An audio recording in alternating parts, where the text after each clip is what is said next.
Hi everyone. So I am coming back. And like I said before, I know that I said that I was going to do more videos and keep things going, and I didn't. I apologize. Life got hectic, but I will be being more active. Right now, I'm working on a Supreme Court series so I'm hoping that that will be put up either the end of this week, the beginning of next week. So that is something that will be happening. Um, but I'm coming here for two reasons. This first video, I am doing a reaction to Black Panther. I normally don't do a lot of these because, I was thinking of doing the reviews on Thor and some of the other shows, but I am on a podcast, and so therefore I don't really do it on a nerd Marvel DC stuff. However, there's a few exceptions to this, and I do think that this Black Panther Wakanda Forever uh, would be perfectly fitting for this. So I want to spend some time doing a reaction, giving my personal reviews and feelings about it, and and then also uh a few depictions. I thought it was interesting listening to my mom's reaction towards it. My mom is not heavily into DC, Marvel. She's somewhat adjacent to it, so therefore, but she saw this like 3 or 4 times. My uncle is just like, I mean, everyone that I know is just captivated by what this is doing. And I think it's important to say that Ryan Coogler is having one mighty career. He did, his first project, Fruitvale Station, um, with Michael B. Jordan was fantastic. When he was given the job for Creed, the director of Creed, that was terrific. And then he was given, when people were rumored about Black Panther, people when he was going to be the director of Black Panther, people weren't sure how this was going to go. And in fact, uh, he wasn't the first person selected. It was Ava DuVernay. And Ava DuVernay looked at the script and actually thought that and recommended that Ryan Coogler should be the one to do it. And he was the best fit for this. I think that he did an excellent job. And of course, Michael B. Jordan was in it once again. He's been in all three. There are some other projects that he was involved in. He wasn't, the director or anything, but he was the producer. And there's some other things like that, the 30 for 30 film, the day the series stopped, which was really good. I've seen that. I've seen Judas and the Black Messiah. I have some issues with that, but overall, I think it's not bad, but it's critically acclaimed. And he was executive producer of Creed 2. He did not direct it because at the time he was directing Wakanda, Black Panther, and Creed 3. Michael B. Jordan is going to be directing it, but he was participating in writing the outline of it. And again, he was doing Wakanda Forever, and so That's how Creed 3, but he was also a producer for Space Jam sequel, which, Space Jam sequel was not, if I have to pick one that's not that great, Space Jam was not that great. And especially I feel as if one of the good things about Space Jam was that the original was that Michael Jordan is such a dynamic was it is, but I mean at the time was such a dynamic player. And also um he's he's charismatic on screen. And it had a really great soundtrack. And the Space Jam did not have a good soundtrack in the same way. Even though R. Kelly is problematic, but we didn't know how problematic he was when he was on the Space Jam soundtrack. And well, we did, but we ignored it. And then he's also going to be co-producing Ironheart, which I absolutely cannot, right? And he is going to be also doing, he's going to be involved in Wakanda, which is a spin-off TV show on Disney Plus as well. So, I mean, Ryan Coogler's resume is astounding. Okay, so let's put a pin on that point blank period. So let's go ahead and watch Wakanda Forever. I'm going to put this on mute because I'm not trying to get my video taken down. Okay.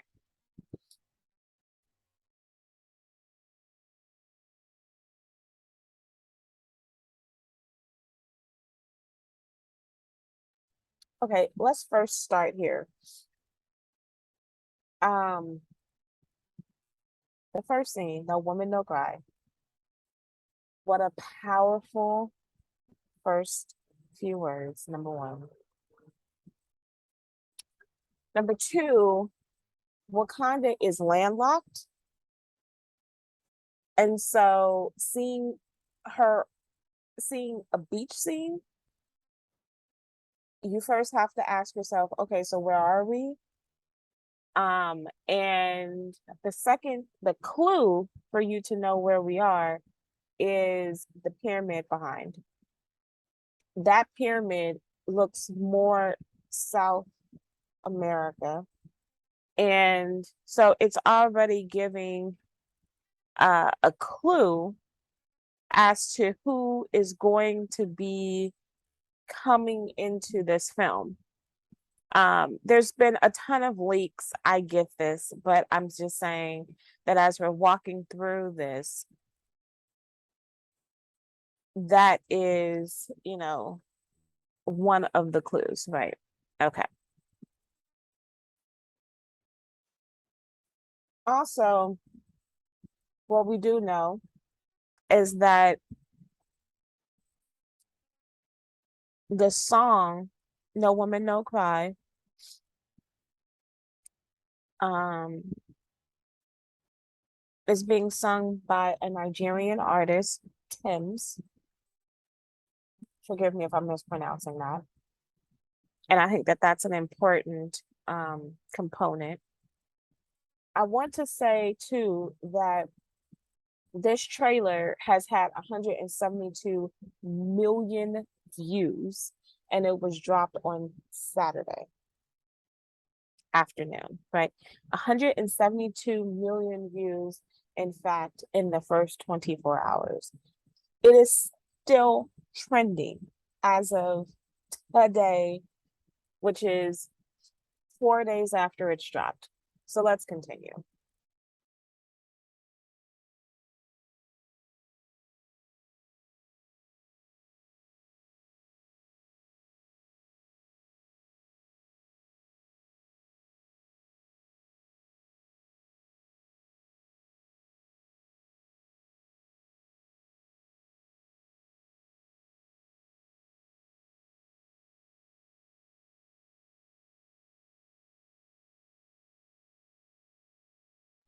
Okay, so we see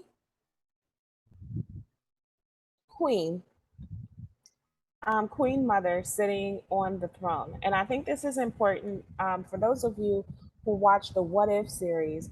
You see that the Queen in Queen Mother is a warrior. And in Black Panther, the first one, you don't see Queen Mother as being a warrior, and we don't see Queen Mother in any other point until now, right? So we got a picture of Queen Mother being taking a back seat of it to the men. So this is going to be a more interesting space to have Queen Mother sitting on the throne, not Shuri, but Queen Mother. Okay.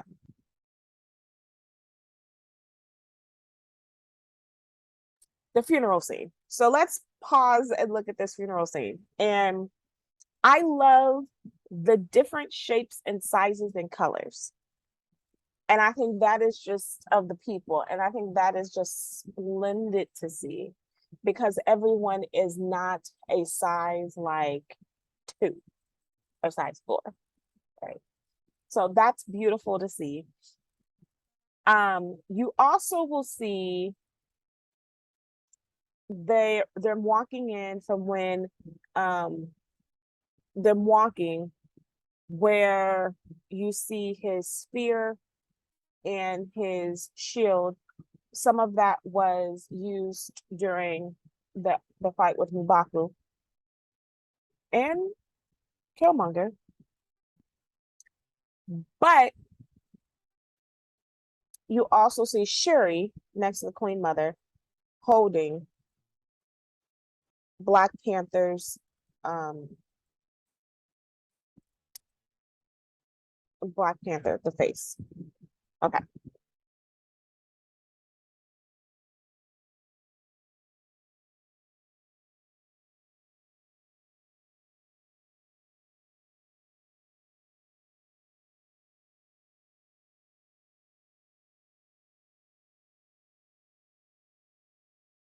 Okay, it is important to note that when we see the door and they're all standing around, the phrasing, and I want to make that phrasing correct. Let me read it correctly. It is called Rest in Power, King T'Challa, our hero. It was an honor. Rest in power. That's what the words are being said alongside alongside in the Dora Milaje. I would like to also note that the Dora Milaje, this is the first time we get to see their space. Okay.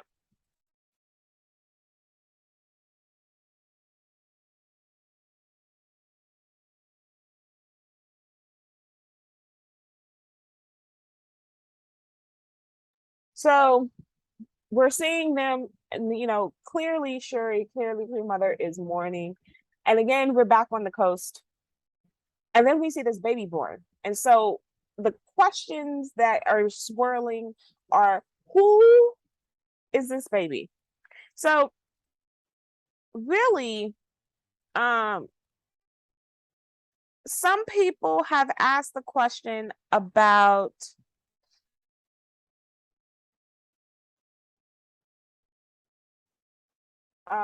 the baby being born, if who, or is this like a reflection of before? And no. There are some, hold on, I want to share this with my little group about how many people seen this. I think that's just crazy. 172 million people have seen this trailer. Look, I want to get it right. Like I want to get all of the news, all of the things right, because I want you to realize that the more that I watch this, and I was listening to it in the car because my mom was watching it, it was coming through the speakers, and I get choked up. I mean, I watch Black Panther as soon as I saw this, because I was like, oh my gosh. And then my daughter's like, we need to see What If. And I was like, oh, that's true. Let's go look at What If again. And you know, you know, to try to cross reference some people and some things. And it's just important, you know, to kind of get this I just, you know, all of us are just trying to kind of piecemeal this together to try to get it right. And it's still trending, and I'm still emotional. I can't explain to you. Well, that's what I'm here for. I'm trying to explain to you how emotional um this really is. It's just, I just, hmm. Okay, so, so the baby born. Um, what is most believed here is the baby is Namor, and Namor is being played by a Mexican actor, which is one point because descendants from the Aztec culture. And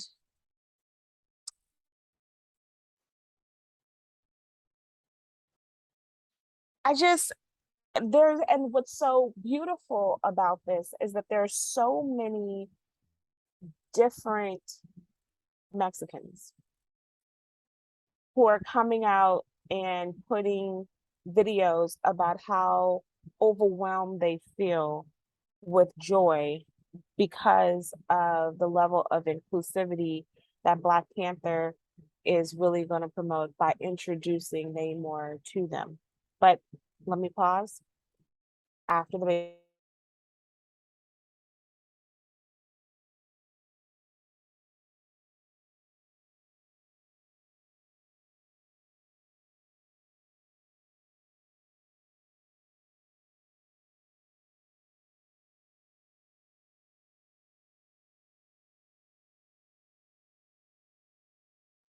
Okay, so you do see clearly the United States is getting involved, and you see the United States boarding this ship, probably either U.S. or UN troops boarding this ship. And honestly, what we're supposed to understand about that, what I would, let's make some leaps here. Vibranium is probably getting mined here. This is probably another mining situation. And um remember that Wakanda opened its doors, opens its borders, and is trying to share their technology with the world. But you know, there's some pitfalls to that. And I think that that's probably like another back looming story of, will the rest of the world let Wakanda have these type of materials? I mean, that's another component that's on the backdrop of this particular story.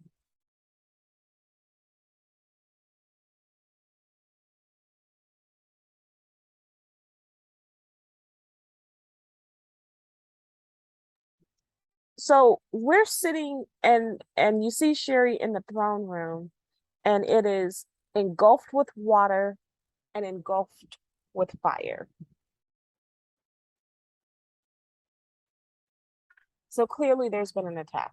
And there's and so you have to think about how would it be breached. And the only way to really be breached, because if you go back and look at Black Panther, there's water that actually goes through the entire, there is water that goes through the middle of, in the heart of the city of Wakanda. And so I know that in Infinity War, you see more of the the grazing and the dry part of Wakanda. You don't see the water. So I can see where, because them being Wakanda being attacked via water, allowing this to begin to start flooding and you can breach the barrier. Okay, so now my favorite chick is entering into this. Ironheart. Now, there's two different storylines of Ironheart that is published. And Ironheart is fairly recent, fairly new. And I've said this on the Nerdorama podcast that Ironheart has to be careful because the first Ironheart, the Ironheart series, the first Ironheart comic books was really an Ironheart who was given a scholarship to MIT, super, super, super smart.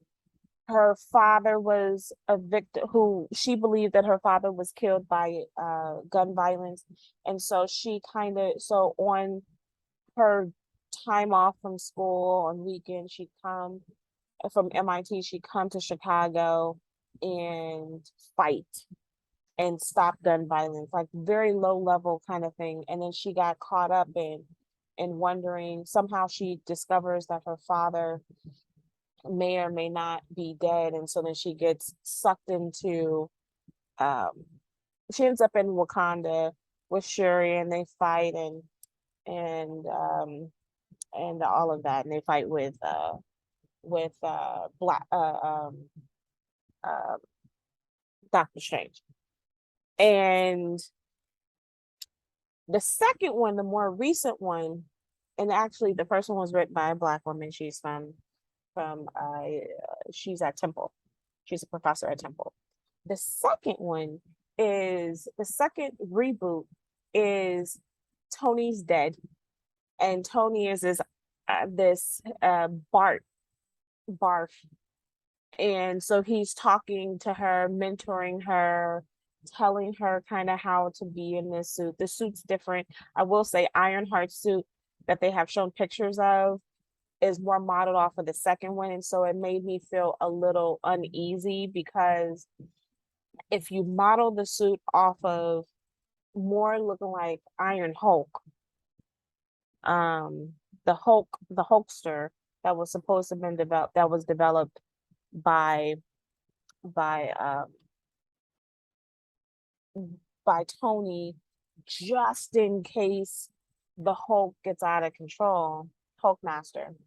And it's like a smaller, slimmer version of that.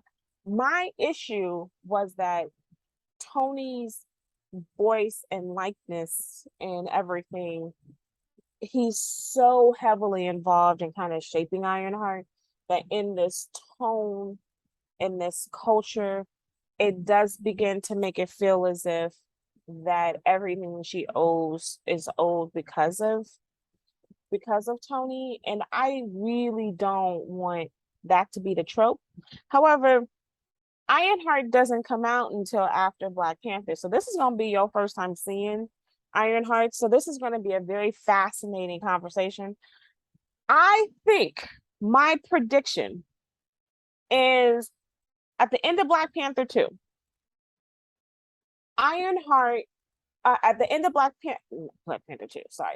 At the end of Black Panther, T'Challa and Shuri go to Oakland and they are doing this partnership to help teach technology to people in different communities, but they're focusing first in Oakland because of the connection between Killmonger's father.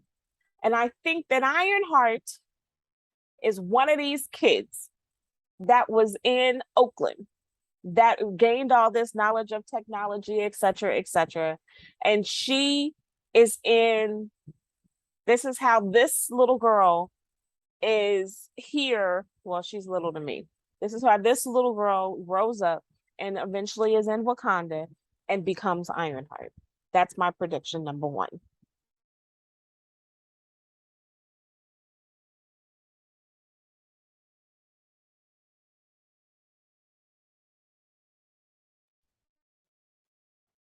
I have no idea. I have no prediction now. I mean, clearly there's a war, but um about the fire, the Aztec community here that's suffering. I have no prediction. But we know that they're going to fight.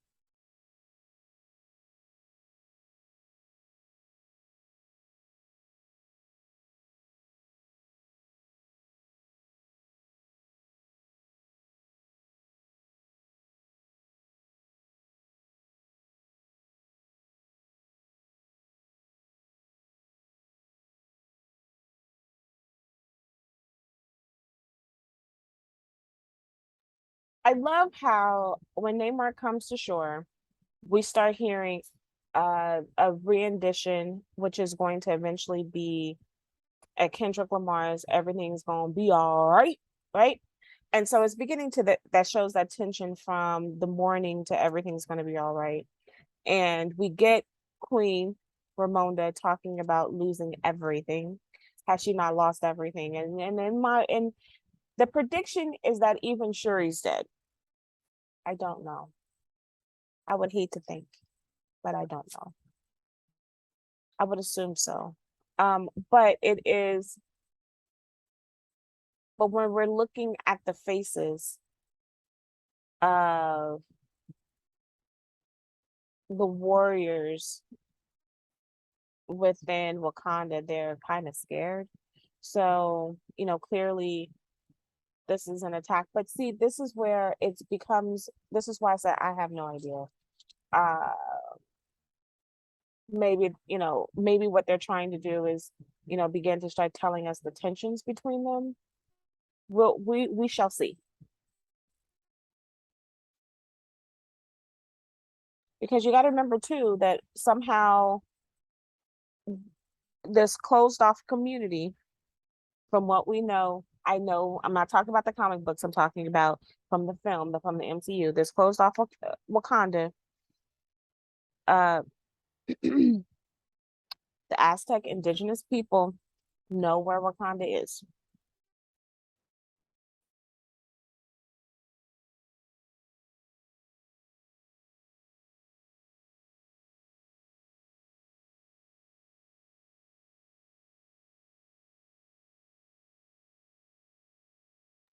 It really looks like Aztec um is in the United States, because we do see Agent Ross, and we begin to start seeing Ironheart mint herself. And so I think I really love the idea that it takes Tony Stark out of it. So we're getting to see that Wakanda is the one that influenced and made Ironheart, which I think is just a fabulous way to put this.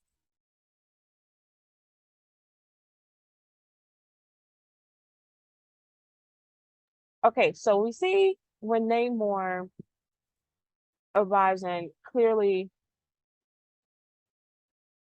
they're fighting um in Wakanda, and they came from the water. So that, I think, in the central part, so coming from the ocean through the water, clearly through and able to kind of bypass. But this fighting scene, which I think is kind of fascinating, in because it seems as if, is this an internal fight? And this is not in Wakanda that we have the Dora Milaje that are fighting against another group. And so questions of what is this? I thought we were on the same side.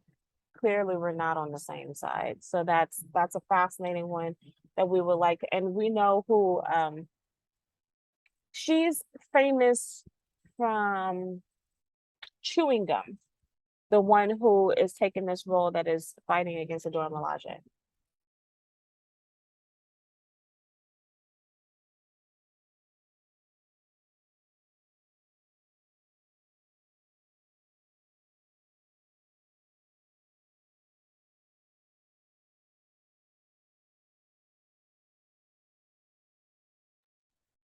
I just love this song and the intensity of the music, how it starts off really slow, this intensity to we gonna be all right. Like it just pumps me up so much, mournful to like I'm excited for this. And then we see them fighting, you know.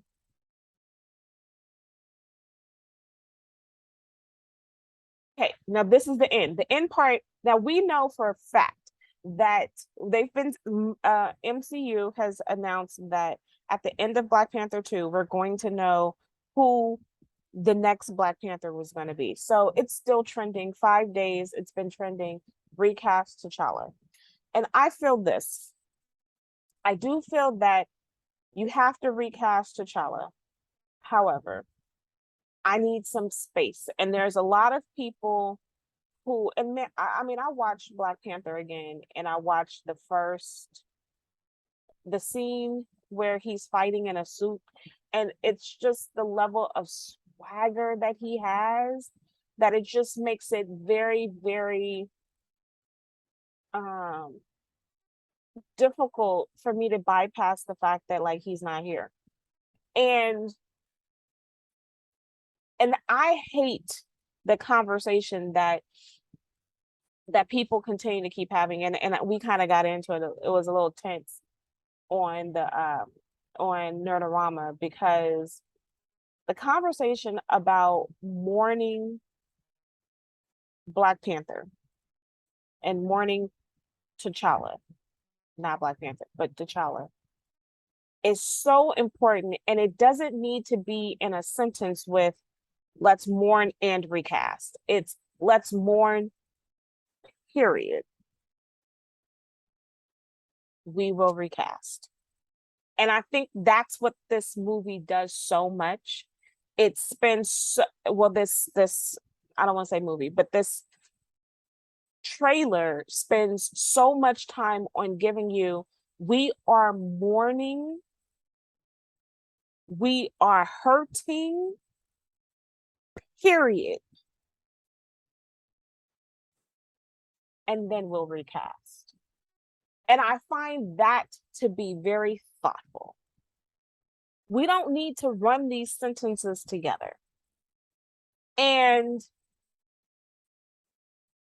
I watched, okay, so when I first saw this the very first time, um, I was like, my bad. Hold on.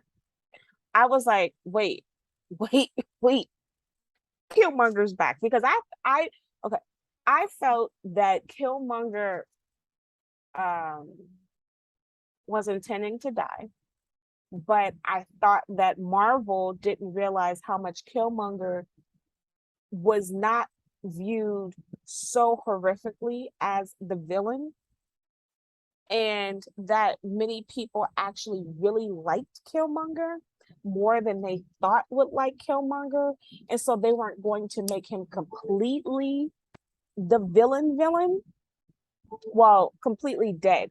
They had the anticipation that he would be dead, but I believe that they discovered that he could not die in the same way.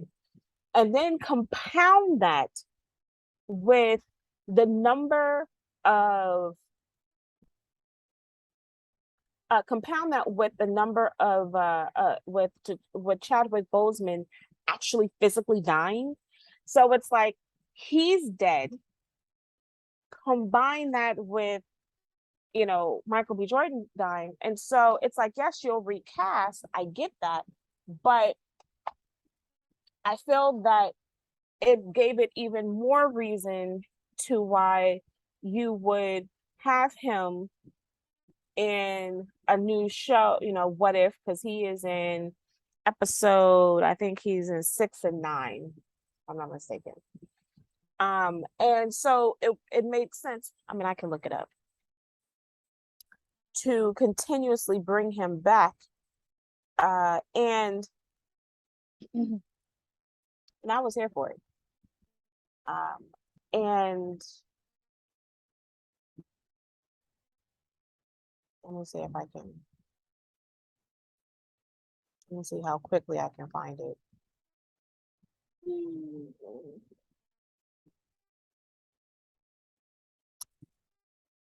Oh, that sucks.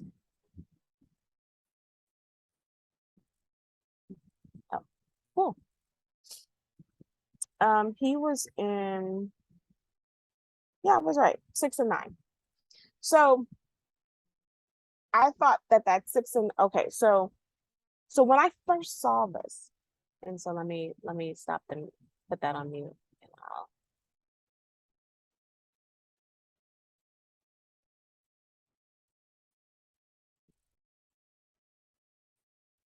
okay, when I first saw the suit, I instantly was like, oh my gosh, oh my gosh, oh my gosh. I screamed because I was like, Killmonger is back. I want Killmonger back. I wanted Killmonger to come back because now that T'Challa is dead, I need for Killmonger to be back for a second. And then we get another Black Panther. I don't want Killmonger to be Black Panther. Well, and also I feel as if Michael B. Jordan is incredibly hot right now, not just because he looks attractive, but he's hot. He's shooting up popularity wise and everything else. And then you also have like if then you also have uh Coogler, who has worked in every directorial role with Michael B. Jordan. They're stuck together like glue. So I felt that, and Michael B. Jordan is extremely close with Chadwick Boseman. They've known each other since they were little. They were on shows together as kids. So it seemed that this would have been a great little fit for them, for him to be in the film, to really submit his ability to honor his brother. I thought this would be a nice little touch. So I instantly was like, the relationship Coogler has, the fact that Killmonger has always been associated with black and gold in MCU. Black Panther has always been associated with black and silver.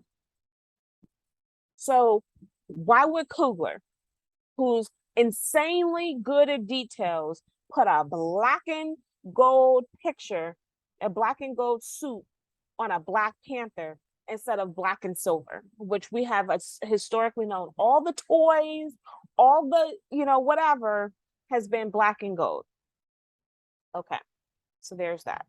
So then I go and I was like, so me and my little group chat on um on Murderama, we have been arguing all day, all week, all day, and I just turned my phone off because I was done with them because they're not even listening to me talking about Killmonger is dead. Killmonger is, I don't believe he's dead. So, and yeah, I lost. I still thought that Black Widow was alive. I still feel like there's always room for her to come back, but to each his own. She doesn't have to come back, and she's coming back as a behind the scenes and not in front of the scenes. But things change. Uh, I went and I looked at Killmonger Black Panther suit. This is not the same suit. Close, but it's not the same suit. Then I went back and looked at What If, and I froze screens. It's not the same suit. He doesn't really get into the suit until uh episode 9. He doesn't get into the suit in episode 6. It's not the same suit. So, but by the way, it is a different suit than from Black Panther. So the movie. So all of these are 3 different suits. But I will notice that the suit is black and gold and silver. So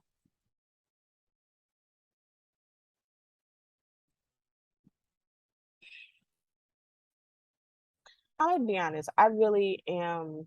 I mean, as much as I know there's differences in these suits, and I am here for it. And I do believe that Shuri does constant upgrades and all of that stuff. People argue that this could be Shuri. I don't believe this is Shuri. That does not look like a girl. It looks like a boy from behind.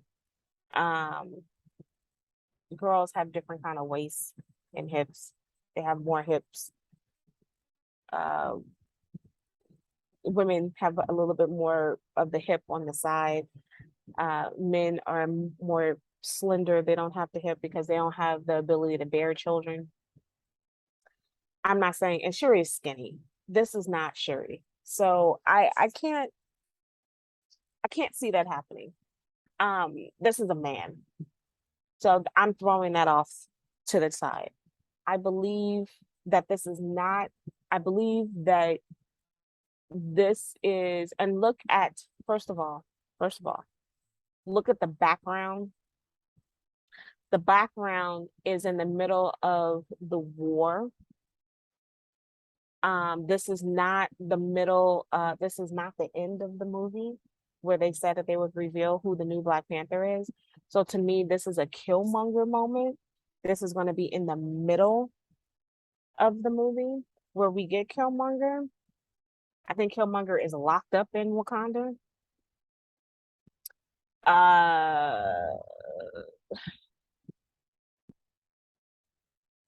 I just do not want to believe that Black Panther wears gold, especially when Disney has made and Marvel has made all these toys that are black and gold. That's Killmonger, and then made all these toys of Black Panther being black and silver. And I know that you need to redo some of the suit, give different touches so that you can sell more stupid toys that we're all going to buy because my kids all want it. I get it, but I'm not buying it. So, I mean, call me naive, but I'm not sold. So I mean, we'll see in November. By the way, I'm going to be wearing all white. I'm going to be saying this a ton of times in the theater. So you'll see me like all weekend. I'm going to be bringing tissue. I am tempted to try to rent out a theater myself, and we all go together and just sit there and pass the tissues and cry. I'm probably going to see it on Thursday, Friday, Saturday, Sunday. And I know for Black Panther, I saw it twice in the same day. I absolutely and positively possibly going to do that. Thursday, luckily, I can see it early because I get out of class kind of early, so I actually don't have to try to maneuver this around. I am just beside myself, and November 11th cannot wait to get here. So I appreciate you spending this much time with me. I'll come back later on today and do nope. And have a great rest of your day. Bye.